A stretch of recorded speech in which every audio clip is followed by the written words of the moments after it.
India ने एक बहुत बड़ी कॉन्फ्रेंस कराई वॉइस ऑफ ग्लोबल साउथ के नाम से। कोई 120 मुल्कों के लोगों को बुलाया गया था साहब। एडजेसेंट नेबर है पाकिस्तान, बुलाया ही नहीं। और चाइना को उन्होंने लेटर भेजा है। चाइनीज ने कहा कि चाइनीज भी कोई नहीं था वहां पे, लेकिन चाइना को उन्होंने कहा हमें बताया गया था लेकिन हम उसमें पार्टिसिपेट नहीं किया। ताड़ साहब, मतलब 120 मुल्क जो पार्टिसिपेट कर रहे हैं, इतनी बड़ी डेवलपमेंट। और जो है वो लेकिन हम जो है वो उसमें उन्होंने हमें बुलाना पसंद ही नहीं किया। हालांकि हमारे पास फ्लड्स भी हैं, बहुत कुछ है। शायद इंडियंस को ये ना हो गया कि सदा के देते पैसे ना मांग लें किसी को लेते। ये भी बात, लेकिन खैर बुलाते तो उन्होंने कौन सा चले जाना था। मतलब बात तो ये ना करने वाली, क्योंकि देखें, हालांकि इन्हें पता है हमारी जरूरत है, हमारी मजबूरी है भारत के साथ इस वक्त। अगर कोई भी सेंसेबल बंदा सोचे तो हमारी जरूरत है कि भारत के साथ ट्रेड और रिलेशनशिप बेहतर की जाए। ये जरूरत है। देखिए, मैं ये नहीं कहता कि आपको चाहिए या नहीं चाहिए, लेकिन जब जरूरत हो तो आपने करना होता है। You have to do it for the national interest. तो दुबई मेरे ख्याल अपने बच्चों के साथ रिटायरमेंट कर रहे हैं। वो चलो उनका हक है, वो जहाँ मर्जी रहें। लेकिन ये भी तार साहब, आप ऐसे कहते होते हैं कि इंडिया की सारी लीडरशिप तो इंडिया में रहती है, हमारी लीडरशिप बाहर चली जाती है, रिटायर। रवाज नहीं हमारे तो डरते हैं क्या? इथे शावा चाहिए नहीं, फिर दी थावा कोई नहीं, मसला बीच में की मसला नहीं। देखिए चीमा साहब, जब आपने माल बनाया हो तो फिर आप जहां माल रखते हैं वही रहना पसंद करते हैं ना। पाकिस्तान में तो मैं जानता हूं कई लोगों को इस वक्त, जो बड़े बड़े स्ट्रॉन्ग रूलर हैं आपके, पाकिस्तानी बैंकों में अकाउंट रखना पसंद नहीं करते, क्योंकि उन्हें एतबार ही नहीं। डार साहब ने तो बिल्कुल श्रीलंका जैसा काम किया है। उन्होंने कहा जो बैंकों में लोगों के डॉलर पड़े हैं वो भी हमारे हैं। ये बिल्कुल श्रीलंका स्टाइल उन्होंने भी किया है। जो बेचारे टूटे फूटे लोगों का हौसला था वो भी पस्त हो चुका है। नमस्कार, जय हिंद। डेली खबर स्पेशल आप सभी का स्वागत करता है अपने इस प्रोग्राम पड़ोस की खबर में। आज की खबर पाकिस्तानी मीडिया में कमर चीमा साहब और साजिश दरार साहब इस बात को लेकर डिस्कशंस कर रहे हैं कि भारत और पाकिस्तान के बीच के द्विपक्षीय संबंध कैसे होने चाहिए और क्यों पाकिस्तान को सबसे ज्यादा जरूरत अभी भारत की है, नरेंद्र मोदी की है।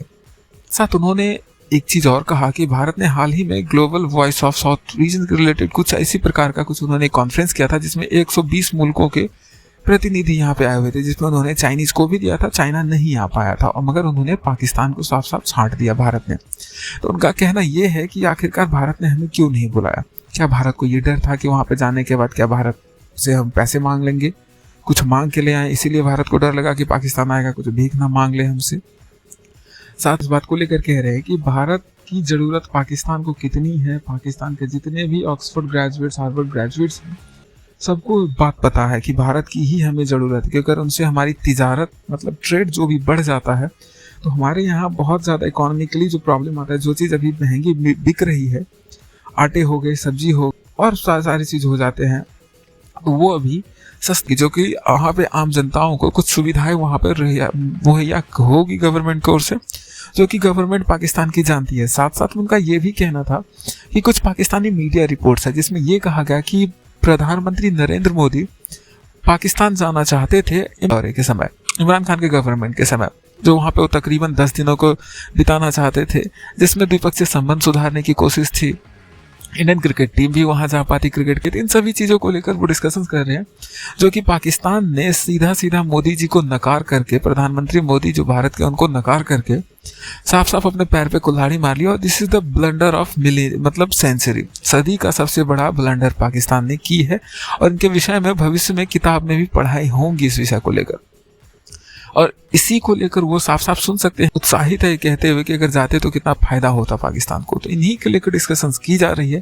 तो ज्यादा बात ना करते हुए इन्हीं को सुनते हैं इन्होंने क्या कुछ चर्चाएं की हैं इस विषय को लेकर।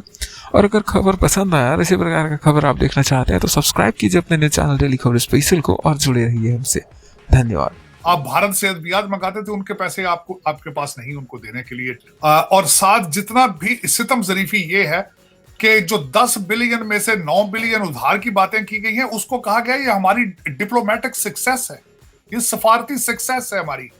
मैं हैरान हूं इस बात पे कि पहले भी पाकिस्तान के, अगर देखा जाए, कभी सोचा है कि पाकिस्तान के अंदर पहले कितना पैसा आया, खान साहब ने कितने कर्जे लिए थे, 76 साल में कर्जे वो पहले जो पैसे लिए गए थे वो कहाँ हैं, जो आने वाला 10 बिलियन आपको बचा सकेगा। बल्कि लेकिन वो उसमें ये बात है कि वो कई लोग जिस तरह कहते हैं ना पाकिस्तान के अंदर पॉलिटिकल इकोनॉमी है। देखिए इस वक्त पेट्रोल आपकी सब्सिडी क्यों नहीं खत्म कर रहे, इलेक्ट्रिसिटी की क्यों नहीं खत्म कर रहे सब्सिडी, क्योंकि इन्हें पता है कि हमने ये डिसीजन लेना है बारों गाड़ा पैनी है। बिल्कुल उसी तरह के हालात है कि इनको पता सबको है, ऑक्सफोर्ड ग्रेजुएट ने सारे, इन्हें पता है भारत के साथ रिलेशनशिप हमारी जरूरत है, लेकिन ये कि वो डिसीजन नहीं लेते। बल्कि मैं पिछली दफा भी बात किया था कि इन्होंने अपनी deal of the century miss की है कि मोदी साहब was interested to come into Pakistan. मेरे ख्याल में ये आने वाले अरसे में जब किताबें लिखी जाएंगी उसमें लिखा जाएगा ये कि what kind of blunder they made. तो दर हकीकत इस वक्त देखा जाए तो पाकिस्तान ना ये सीरियस है ना कोई और सीरियस है, लेकिन Pakistan need a serious person right now, जो खासकर दूसरा चीमा साहब जो खासकर जो सख्त फैसले कर सके। फैसले, हर फैसला ठीक नहीं होता, कई फैसले गलत होते हैं। मैं सारी जिंदगी कारोबार में रहा हूं, मैं 10 फैसले कई दफा करता था, उसमें से 9 फैसले गलत होते थे। कई दफा मैं 10 फैसले करता था, उसमें से 9 फैसले ठीक होते थे। ये लेकिन you have to have a decision making power in you. तो इस वक्त we need that kind of person जो सख्त फैसले, कड़वे फैसले कर सके, वरना चीजें हाथ से निकल रही हैं जिस तरह रेत निकल रही है। इस वक्त पाकिस्तान के हालात इस तरीके से हैं कि आप मेरी ख्वाहिश होगी, अभी तक मैं सोचता हूं कि शायद कोई बंदा कल सुबह उठ के पाकिस्तान की इकोनॉमी का कोई रोड मैप सामने रखे। कोई बंदा सुबह उठ के कहे यार 700 कंटेनर आ गए हैं, वो किधर से आए हैं, पहले लाएं, उनका फैसला करें, इंपोर्ट पे पाबंदी लगाओ यार। फिर उसके बाद ऐसे फैसले करें कि हमने अपनी फैक्ट्रियां दोबारा किस तरह चलानी है, इंडस्ट्री किस तरह चलानी है, आगे हमने फ्यूचर में एक 3 साल का 5 साल का कोई मनसूबा ही दे आगे। लेकिन ये कि कोई भी ऐसा बंदा नहीं है जो इस वक्त आके कोई सही फैसले कर सके। दुख के साथ ये कही जा सकती, ये सियासी पार्टियों को तो बस की बात ही नहीं है। अब देखें ना, इस वक्त मिफ्ता इस्माइल साहब एक साइड पे बैठे, वो खुद अपना कुछ कह रहे हैं, डार साहब कुछ और कह रहे हैं, शौकत तरीन साहब को नई स्टोरी सुना रहे हैं, और इनके वो जो शबर जैदी साहब हैं वो अपनी नई स्टोरियां सुना रहे हैं। तो इस वक्त पाकिस्तान को लीडरशिप की जरूरत है, सीरियस लीडरशिप। ये सारे मुझे लग रहा है ये सारे मजाक कर रहे हैं, एक जूता मार रहे हैं एक दूसरे ना, जूतों से अब पाकिस्तान नहीं चलेगा मेरे ख्याल में आगे, जिस तरह जितना चलना था चल चुका है।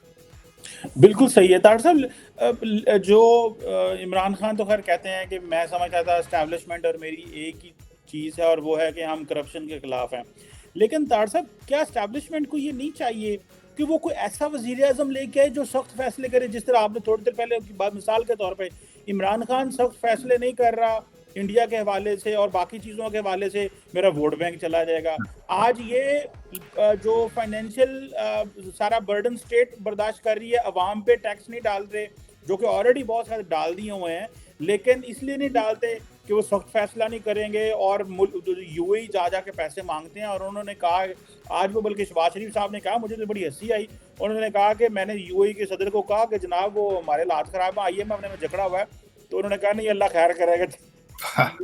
यूएई के सदर ने कहा अल्लाह खैर करेगा, घबराओ ना, असी तुहाडे नाल हां। और साहब ये वैसे माने कि पता नहीं खबर आई है कि नहीं, लेकिन पाकिस्तान ने कुछ पब्लिक जो स्टेट एसेट्स हैं वो यूएई को जरूर दिए हैं, क्योंकि ये देखें, आपका रेलवे का मिनिस्टर, कम्युनिकेशन का मिनिस्टर, ट्रेड का मिनिस्टर, इकोनॉमी का मिनिस्टर, फाइनेंस मिनिस्टर, 5 बंदे वहाँ पे हैं। डिफेंस और चलो फॉरेन अफेयर्स को तो मैं निकाल देता हूँ, वैसे ही वज़ीर आज़म के साथ जाते हैं। ये 5 टेक्निकल लोगों को वहाँ पे जाने से मुराद है कि कुछ ना कुछ इन्होंने दिया है।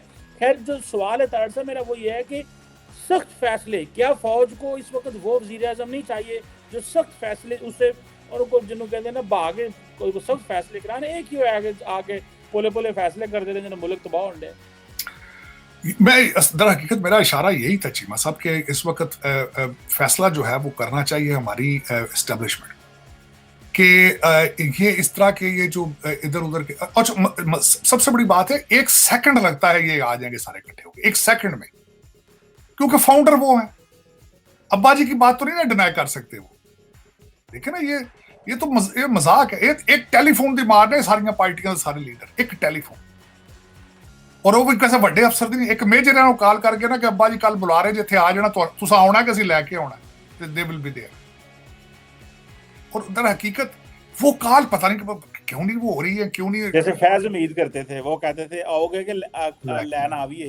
बिल्कुल डेफिनेटली, और वो किसी को करना पड़ेगा, वरना इस वक्त हालात सब खराब हैं। और मैं समझता हूं इनकी जरूरत भी कोई नहीं है। इनकी क्या जरूरत है, मुझे ये बताएं। खान साहब आते हैं, क्या अपने ले आएंगे, वही 25-25 साल वाले बच्चे ले आएंगे, तो क्या कर लेंगे पाकिस्तान? कोई रोड मैप इनके पास है इकॉनमी का? बाजवा साहब को 200 बंदों की